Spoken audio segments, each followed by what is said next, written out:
Você está no canal Assuntos Polêmicos, o canal da verdade na lata.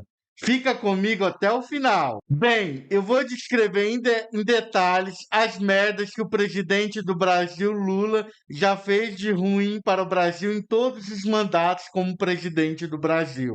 Luiz Inácio Lula da Silva, conhecido como Lula o Molusco, é uma figura política polarizada no Brasil. Durante seus mandatos como presidente de 2003 a 2010 e no atual mandato iniciado em 2023, ele foi alvo de elogios por suas políticas sociais, mas também de muitas críticas. Eu vou detalhar algumas das principais controvérsias, erros e críticas associadas ao governo Lula, divididas por períodos.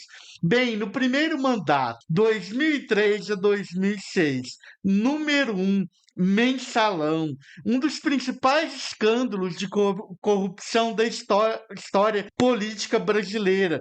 O esquema envolvia pagamentos mensais a deputados para garantir apoio no Congresso. Embora Lula tenha negado envolvimento direto, o escândalo manchou sua administração, resultando na condenação de vários políticos e figuras próximas ao governo. Número 2, falta de reforma tributária.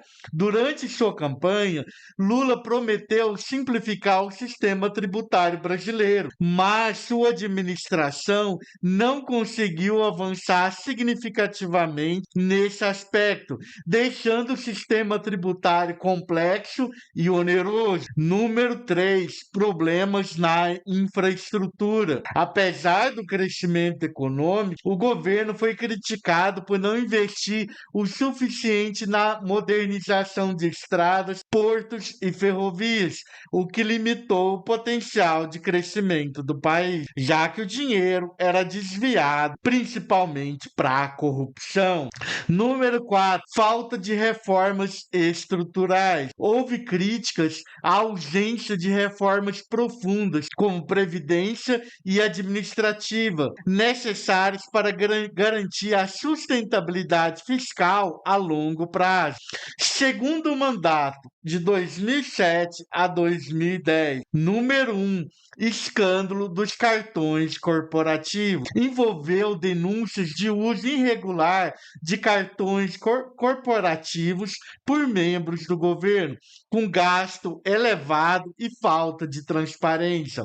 Número 2, desperdício em projetos do PAC. O Programa de Aceleração do Crescimento, o PAC, embora louvado por sua intenção, foi criticado por superfaturamento, atraso e má execução de obras. Tá aí o dinheiro indo para o ralo. Número 3, apoio a regimes autoritários. Lula foi criticado por manter relações próximas com líderes polêmicos, como Hugo Chávez na Venezuela, o presidente do Irã, Fidel Castro na época de Cuba, um ditador. Muitos questionaram os benefícios dessas parcerias para o Brasil. Então Lula sempre esteve ao lado de corrupto e ditador. Número 4, escândalos na Petrobras.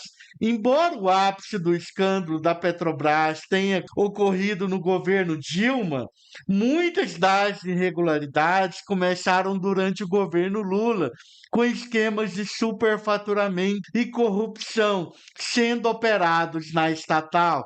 Para vocês terem uma ideia, o governo Lula e o governo Dilma praticamente quebrou a Petrobras. A Petrobras chegou a ter a maior dívida do mundo de uma empresa listada em bolsa de valores, a maior dívida do mundo. E aí, no governo Bolsonaro, a estatal, a Petrobras, voltou a ter lucro, voltou a ser uma empresa saudável. Número 5, populismo fiscal. No final de seu mandato, Lula aumentou os gastos públicos em um nível que muitos economistas consideram insustentável, prejudicando as finanças do governo e preparando o terreno caminho para uma crise fiscal. Bem, vou falar agora sobre o terceiro mandato, que é o atual, 2023 até o momento. Número 1, recomposição de gastos públicos.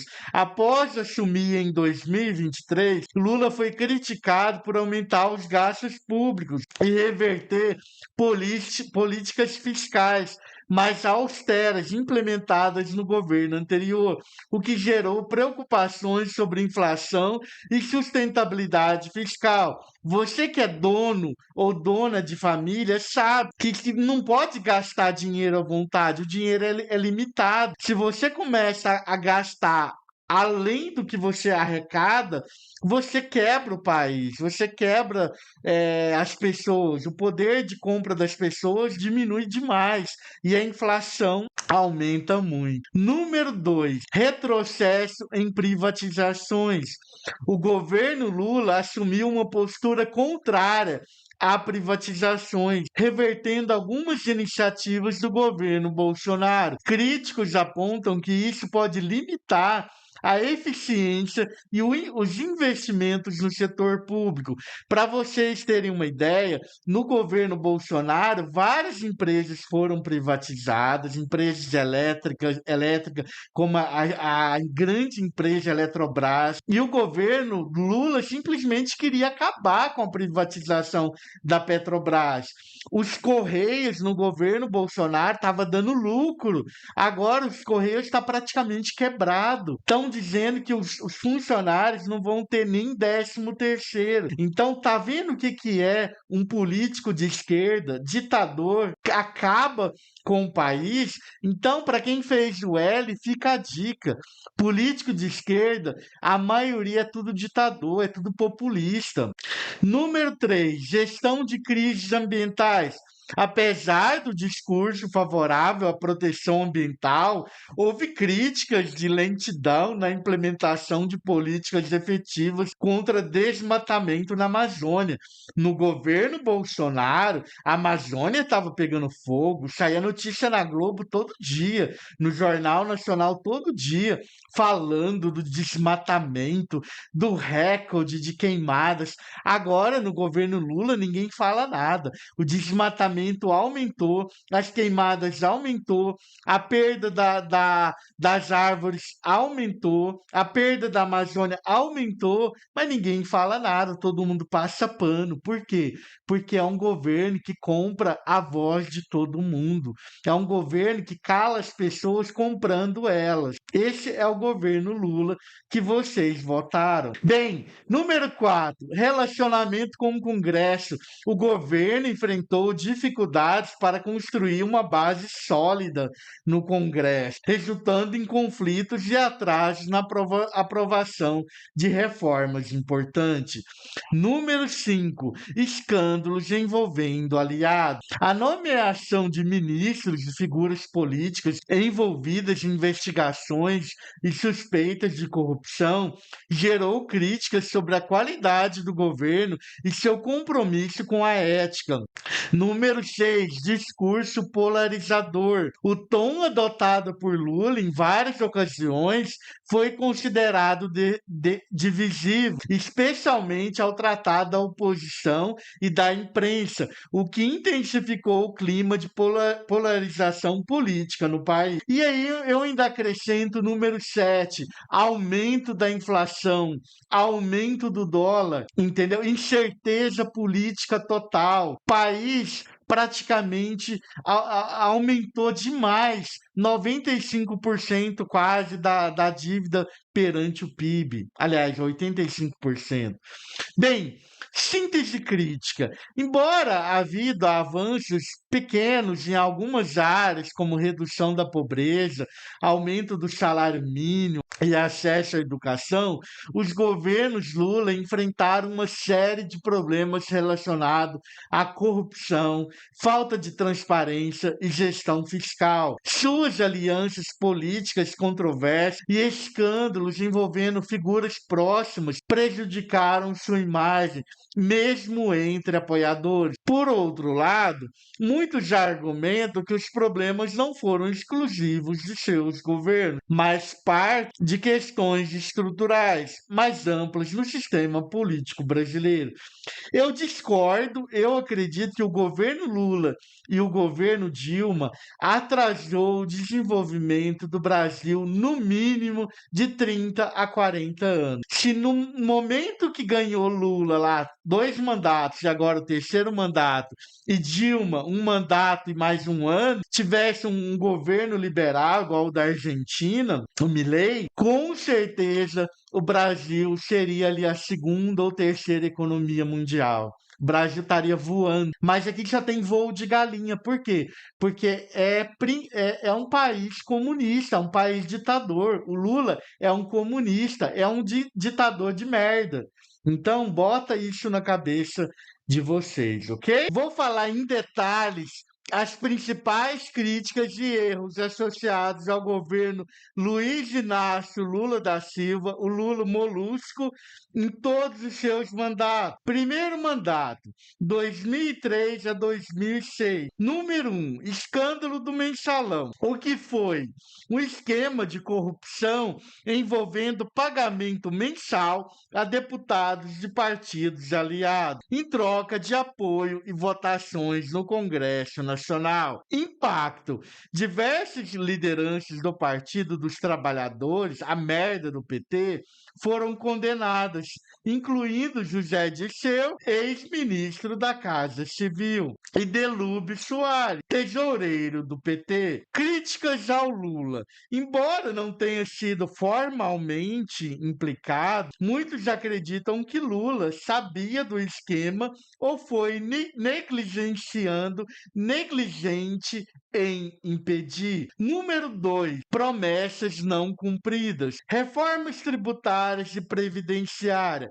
Essas reformas estruturais foram prometidas, mas avançaram pouco. O sistema tributário permaneceu complexo e a Previdência continuou sendo uma pressão fiscal significativa.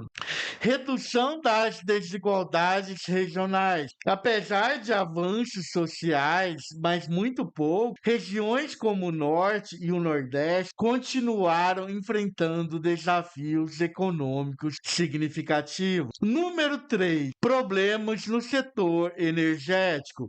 Durante seu governo, houve uma forte dependência de fontes hidrelétricas, sem investimento suficiente em diversificação da matriz energética, deixando o sistema vulnerável. Bem, segundo mandato, 2007 a 2010. Número 1, escândalo da Petrobras. Raiz do problema. Durante os governos Lula, práticas de superfaturamento e propina se enraizaram na Petrobras. A Operação Lava Jato revelou um esquema bilionário envolvendo diretores da estatal e partidos políticos. Consequência: a corrupção prejudicou a reputação da estatal, afetou investidores e gerou desconfiança no governo. A Petrobras, nesse período, chegou a ter a maior dívida de uma empresa listada em bolsa de valores no mundo. Número 2, gestão fiscal irresponsável. No final do mandato, Lula ampliou significativamente os gastos públicos, principalmente em programas sociais e subsídios para empresas. Economistas apontam que essa expansão contribuiu para os problemas fiscais enfrentados no governo Dilma Rousseff. Então, o governo Lula é um governo gastador, é um governo que quebra o país gastando, e gastando mal, gastando errado. Número 3, apoio a regimes autoritários. Lula foi criticado por apoiar e manter relações estreitas com Hugo Chávez na Venezuela, um regime regime autoritário com forte repressão à oposição. Governo do Irã, conhecido por violações de direitos humanos e discursos antissemitas. Fidel Castro, na época, era vivo na Cuba, governo que restringia liberdades civis. Críticos questionaram os benefícios diplomáticos e comerciais dessas alianças para o Brasil. Então, o que acontece? O Lula ele se alia só à ditadura, país de merda, e para a ter relação boa com um país rico, país livre, entendeu? Número 4, obras inacabadas ou superfaturadas. O dinheiro vai para o ralo. Muitos projetos do PAC enfrentaram atraso ou denúncias de superfaturamento. Exemplos incluem a refinaria Abreu e Lima, que começou com um custo estimado de 2 bilhões e chegou a custar cerca de 18 bilhões de dólares, tá? A obra iria ter um custo de 2 bilhões de dólares. E aí, no final, teve um custo de 18 bilhões de dólares. Isso acaba, quebra o país, ok? Isso é superfaturamento. Isso aí é o dinheiro do povo indo para o ralo. Terceiro mandato, 2023 até o presente. Número 1, retrocesso econômico, enfraquecimento do teto de gasto. Lula defendeu flexibilizações no teto de gasto, gerando preocupações sobre a sustentabilidade fiscal e potencial aumento da inflação. Postura anti-reforma. O governo adotou uma postura contrária a reformas estruturais, como tributária e administrativa, mantendo problemas históricos. Número 2, intervenção econômica.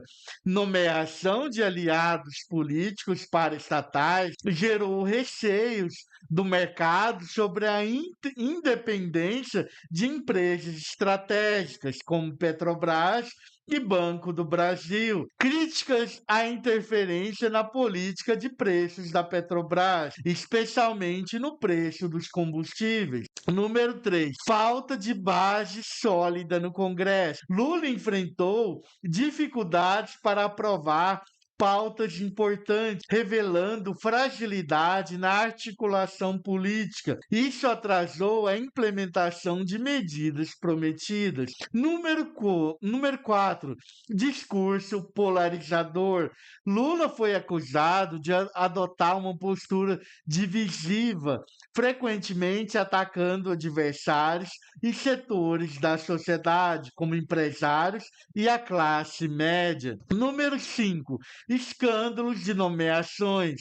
Nomeações de ministros e aliados envolvidos em investigações, como Juscelino Filho, acusado de uso indevido de recursos públicos, minaram a confiança no compromisso ético do governo. Outros problemas transversais. Corrupção sistêmica. Durante os mandatos de Lula, houve uma intensificação de práticas corruptas em vários níveis de governo. Escândalos como o do Mensalão e da Petrobras são emblemáticos, mas houve também denúncias menores envolvendo ministérios e autarquias, excessiva dependência de commodities. Apesar do crescimento econômico, o modelo foi fortemente baseado na exportação de commodities, como soja e o minério de ferro. Quando os preços dessas commodities caíram, o país enfrentou dificuldades econômicas. O mesmo aconteceu com o governo da Venezuela. Enquanto o preço do petróleo estava lá nas tampas, nas alturas, a Venezuela era um país maravilhoso, a população vivia maravilhosamente bem, era um dos melhores países da América do Sul. Quando o preço do petróleo caiu, por ser um governo ditador, um governo que depende de commodities, a Venezuela virou uma merda. Um país quebrou, o povo passou a passar fome, a viver na base das migalhas, na miséria. Isso é um governo gastador e que depende de commodities. Bem, consequência de longo prazo. 1. Desconfiança internacional. Escândalos de corrupção e intervenções econômicas prejudicam a imagem do Brasil no exterior, reduzindo investimentos estrangeiros. Número 2. Desafios fiscais. Gastos elevados, falta de reformas e má gestão contribuíram para crises econômicas enfrentadas nos anos seguintes. Número 3. Polarização política. Lula se tornou um símbolo de polarização no Brasil, sendo amado por uns, os que têm pouco estudo, pouca instrução, e odiado pela maioria, que entende um pouco e sabe que não pode sair gastando dinheiro à vontade e querer comprar todo mundo com dinheiro, com propina. Sua liderança alimentou divisões políticas que ainda afetam o país. Bem, considerações. Apesar das críticas, é importante reconhecer que Lula também teve pequenos avanços em áreas como combate à pobreza, o que é meio controverso, mas enfim, e ampliação do acesso à educação, mas tudo é envolvendo dívida. A pessoa até estuda, mas fica com a corda no pescoço, endividado. O governo Lula só sabe fazer as coisas à base de dívida. No entanto, as merdas associadas a seus governos são frequentemente usadas por seus críticos para questionar sua liderança e os impactos de longo prazo. Então, meu caro eleitor, abre o olho. A gente está sendo governado por ditadores, tanto do STF quanto da presidência. Então, seu poder de compra vai acabar se a gente não arrancar esse molusco do poder. Agora, ele está enfrentando vários problemas na saúde. Então, o que acontece? A pressão vai aumentando e o nosso corpo somatiza. Então, os problemas na matéria já estão aparecendo. Então, não vai demorar muito e provavelmente vamos ter notícias boas em breve. Por quê? Porque ele tá fraco, ele já não tem liderança política, ele já não tem saúde, ele já está velho. Então, precisamos abrir os olhos e, numa próxima eleição, estudar sobre os candidatos e votar com consciência, entender pelo menos o mínimo e nunca, jamais vender o seu voto por migalhas. Gratidão. Se inscreva, deixe seu like, comenta, compartilhe e ative o sino de notificação.